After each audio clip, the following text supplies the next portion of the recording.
très heureux de te recevoir sur le quai de Southampton.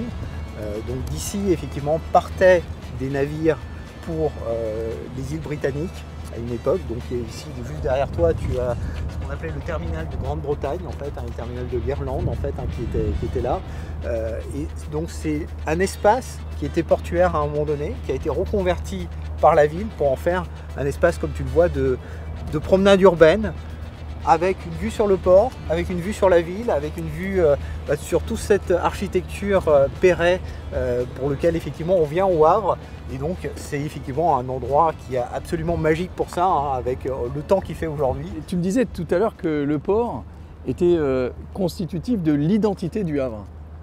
Tu peux nous expliquer quelle est cette place toute particulière qu'a le port ? Alors, on a fêté les 500 ans de la ville en 2017, hein, donc elle a été créée par François Ier en 1517, quoi, en fait. Hein. Et donc à l'époque, quand ça a été créé, c'était une ville portuaire, quoi, en fait. Hein. Donc l'identité portuaire a toujours été au cœur finalement, en fait, de l'histoire même politique, en fait, du Havre, quoi, en fait. Hein. La ville n'aurait pas existé s'il n'y avait pas eu le port, quoi, en fait. Avec effectivement, déjà à l'époque, des mini-entrepôts que tu vois sur les tableaux, quoi, en fait. Et cette mixité d'usage entre les habitants de la ville, le port, et puis cette vocation commerciale qui n'a pas manqué effectivement, en fait, d'être prégnante tout au long du 19e siècle, au 20e siècle et au 21e siècle, quoi, en fait. Chris, on va parler de la décarbonation, et un sujet que l'on se pose, une question que l'on se pose, c'est comment on peut arriver à décarboner une zone portuaire tout en assurant le développement d'une ville, le développement de cette zone. AROPA, c'est Havre, Rouen, Paris. C'est comme ça qu'on a construit l'acronyme. Et donc c'est la fusion des 3 ports de l'axe Seine qui a été décidée par le gouvernement en 2021 pour en faire une autorité portuaire unique, hein, donc qui gère effectivement l'ensemble du patrimoine portuaire depuis le Havre jusqu'à Paris et qui nous permet d'offrir des solutions, ce qu'on appelle door-to-door, à tous les opérateurs économiques, et donc d'avoir une seule entité finalement, en fait, hein, qui gère et qui suit la stratégie de développement de cette entité publique qui a été créée par le gouvernement, quoi, en fait. Hein. Donc c'est ça AROPA, l'autorité portuaire, et moi je suis en charge du développement de cette autorité, quoi, en fait, avec une mission de coordination avec tous mes collègues qui sont à Rouen, à Paris et au Havre, évidemment. On sait que le transport maritime est un secteur émissif, gaz à effet de serre. Comment, lorsqu'on est en charge du développement d'AROPA, du développement économique d'AROPA, on peut tout à la fois être en charge de ce développement et en même temps de travailler à la décarbonation? C'est pas un peu antinomique? Alors non, pas du tout. Et en plus, tu as complètement raison. En fait, le transport maritime génère des gaz à effet de serre, mais il faut quand même aussi garder à l'esprit que le transport maritime aujourd'hui, c'est 3% des émissions de gaz à effet de serre dans le monde, alors que le transport maritime transporte plus de 70% des marchandises.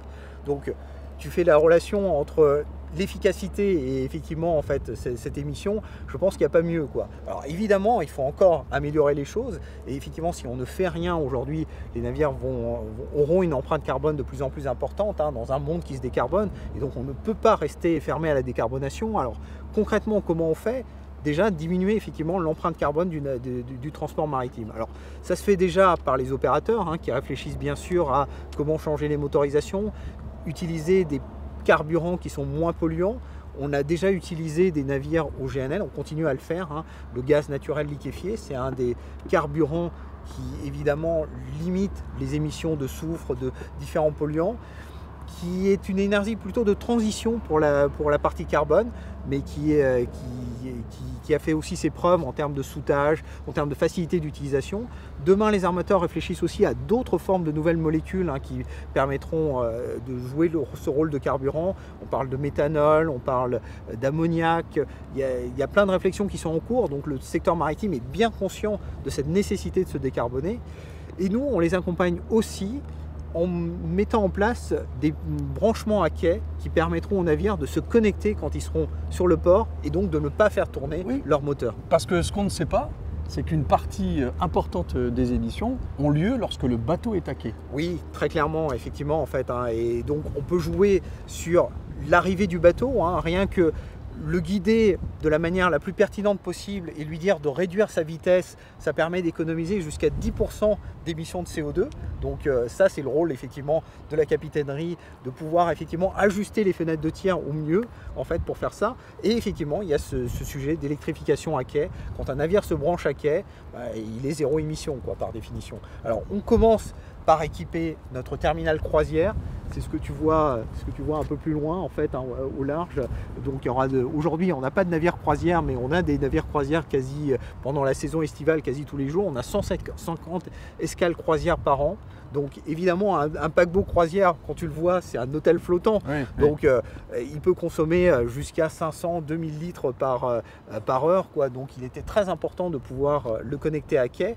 Et demain, donc à partir de 2026, on aura 3 postes qui vont permettre à tous les navires de se connecter à quai. Ce sont des investissements importants pour oui, Aropa. Ce sont des investissements qui représentent plus de 30 millions d'euros quoi, en fait, hein, pour proposer.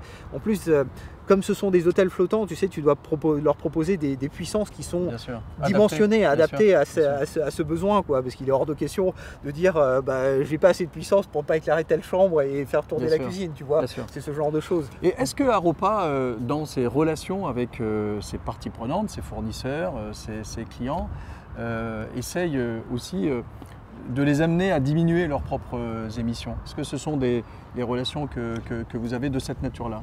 Alors j'ai envie de te dire, comme tout établissement public, la transition écologique et énergétique fait partie effectivement de notre stratégie. Donc on essaye évidemment d'acheter toujours plus vert, toujours plus vertueux. Et ce sont des critères qu'on intègre évidemment dans nos appels d'offres, et on essaye évidemment de réduire notre propre empreinte carbone, hein, puisque pour exploiter le port, on fait aussi tourner des voitures, on fait aussi beaucoup de dragage, et le dragage, ça veut dire effectivement entretenir le chenal de navigation, hein, pour que les navires puissent circuler et sans toucher le fond. Ça, c'est une grosse activité de notre part qui évidemment génère beaucoup de... Qui utilise un certain nombre de moyens et qu'on essaye aussi de verdir le mieux possible quoi, pour limiter notre empreinte carbone. Dans 20 ans, Chris, quels seront les changements notables si tu avais à faire un peu de prospective pour Aropa? Est-ce que ici, dans la zone où nous nous trouvons, il y aura des choses qui vont changer? Le changement notable, on le voit juste devant toi, quoi, en fait, hein, ce sont ces cuves là que tu vois, en fait, hein, puisque le port a toujours été un port énergétique, hein, en fait, hein. Ici on a une zone de stockage jusqu'à 4 millions de mètres cubes pour les énergies fossiles.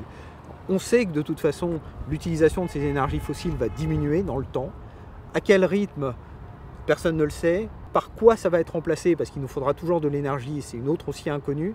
Mais on sait qu'effectivement cette transition est là et de toute façon effectivement il faudra l'anticiper au mieux pour pouvoir effectivement répondre aux besoins de demain, quoi. Alors on l'anticipe de 2 manières différentes, hein. La première, c'est effectivement on envisage de produire, on privilégie l'implantation de production de nouvelles formes de molécules dont on aura besoin. On aura d'ici la fin de la décennie 2 usines de production de carburant de synthèse qui vont alimenter les aéroports à partir d'ici. Donc ce qu'on appelle de l'e-kérosène, donc du kérosène qui n'est pas fabriqué à partir d'énergie fossile, mais à partir d'hydrogène et de CO2. Donc ça, c'est quelque chose effectivement qui est très innovant, qui existait sur le papier, j'ai envie de dire, parce que tout le monde connaît ces réactions chimiques, mais le faire à une échelle industrielle, c'est une vraie gageure, quoi, en fait. Tu me disais que le lien entre la ville et le port était un lien d'une grande intimité. J'imagine que la démarche de décarbonation ne s'arrête pas au quai, mais qu'il y a aussi dans le transport des matières une réflexion que vous menez? Oui, bien sûr. Alors, je t'ai dit que le transport maritime avait aujourd'hui une empreinte carbone qui est limitée, hein, à 3%, mais la bataille du transport, elle se joue pas seulement en mer, elle se joue à terre surtout, en fait, hein. Et évidemment, aujourd'hui, on n'est pas les plus vertueux à terre, hein, puisque 85% des marchandises qui arrivent sur le port sont retransportées par camion. C'est une réalité. Mais le cœur du projet de Aropa, c'est aussi d'offrir toutes les alternatives possibles en matière de report modal. Donc d'utiliser massivement la voie fluviale et la voie ferroviaire pour être... On n'oppose pas les modes, mais on est convaincu qu'il y a une complémentarité entre les différents modes, quoi, en fait, hein. Le transport fluvial permet évidemment, depuis ici, de transporter des marchandises jusqu'à 9 km de Paris, à notre terminal de Gennevilliers, qui se trouve à 9 km de Paris, hein, très bien connecté. Et donc, Un certain nombre de marchandises peuvent très bien utiliser le fleuve parce que effectivement la supply chain, comme on dit, en fait la chaîne logistique le permet, elle est organisée en conséquence parce qu'il faut effectivement plutôt entre 30 et 35 heures pour naviguer sur la Seine.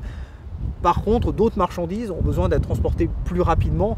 Et là, évidemment, le camion offre un transport en moins de 3 heures sur la région parisienne, quoi. Notre force, c'est d'être très bien connecté en Normandie et à la région parisienne, mais c'est aussi effectivement la force du transport, du transport par voie de camion, quoi, en fait, hein, d'utiliser les infrastructures routières qu'on a, quoi, en fait. Bien sûr, bien sûr. Est-ce que tu peux nous expliquer en quelques mots, puisque finalement vous avez une couverture géographique qui va jusqu'à Paris, oui. Et comment vous travaillez entre les villes pour essayer ensemble de limiter justement les émissions de gaz à effet de serre et travailler à cette décarbonation du transport, du secteur? Est-ce que tu peux nous donner des exemples qui peuvent nous parler? La force d'Aropa, c'est d'avoir tout au long de l'axe Seine une vingtaine de terminaux, et quand on appelle des terminaux, c'est des endroits où tu te charges et tu décharges la marchandise, quoi, en fait, hein. Vingtaine de terminaux répartis du Havre jusqu'à Paris, quoi, en fait, hein, en passant évidemment par Rouen.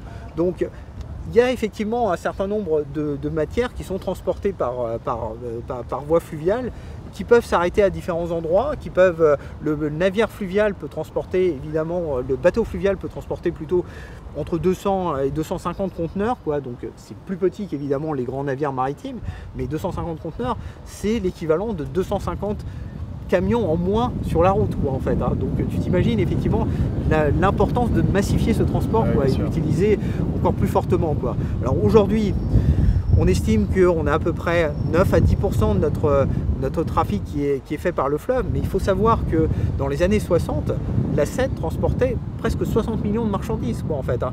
Alors évidemment, à l'époque, c'était du charbon, c'était des pommes de terre, des choses comme ça. Aujourd'hui, c'est pas exactement le même besoin, mais du coup, nous, on met en exergue le fait que la Seine est une autoroute, mais qui n'est pas du tout saturée, quoi, contrairement à toutes les autres infrastructures qu'on peut avoir.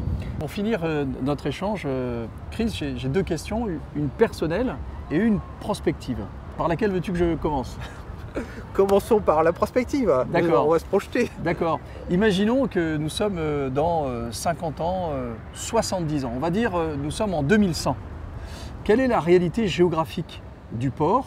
On parle d'élévation de niveau de la mer, on parle de phénomènes climatiques particuliers, notamment l'érosion côtière. Est-ce que ce sont des sujets de préoccupation et de mise en perspective que vous avez? Oui, bien sûr. Enfin, on travaille avec les autorités de l'État pour évidemment anticiper ces impacts du changement climatique, hein, en fait, hein. Il y a un plan de prévention du risque littoral qui a été adopté en 2022. En fait, au-delà du règlement, on a un certain nombre de préconisations, effectivement, non seulement alors, pour anticiper l'avenir, pour anticiper la montée des eaux, donc avec trois objectifs, hein. D'une part, effectivement, en fait, réduire la vulnérabilité, donc ça ne sert à rien d'implanter des entreprises à des endroits où on sait que effectivement, demain, la montée des eaux va les rendre plus vulnérables.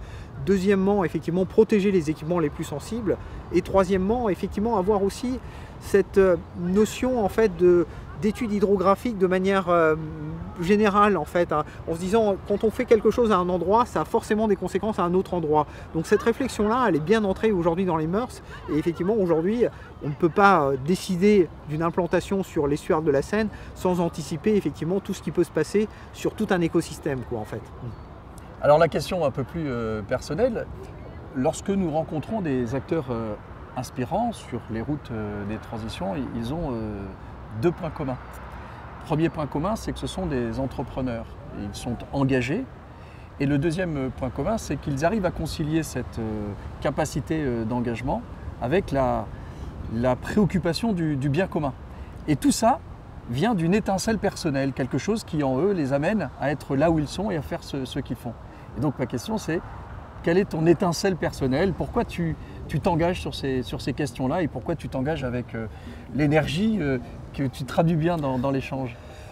La transition énergétique et écologique sur lesquelles tu me questionnes, ça fait partie de l'ADN du port. Et en fait, le port a toujours vécu la transition, quoi. Et c'est ça qui est très très motivant de travailler dans le port.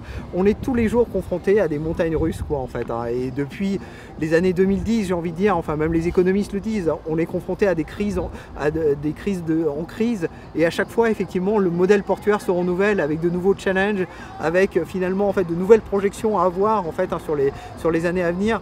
On se retrouve à la croisée des chemins, à faire des choix qui sont évidemment concertés avec le territoire, avec les experts, mais qui nous projettent dans un avenir qui est passionnant et sur lequel on a encore les moyens d'agir. C'est ça qui est vraiment très, très motivant. Chris, merci 1000 fois pour cet entretien particulièrement inspirant. Merci à toi, Eric.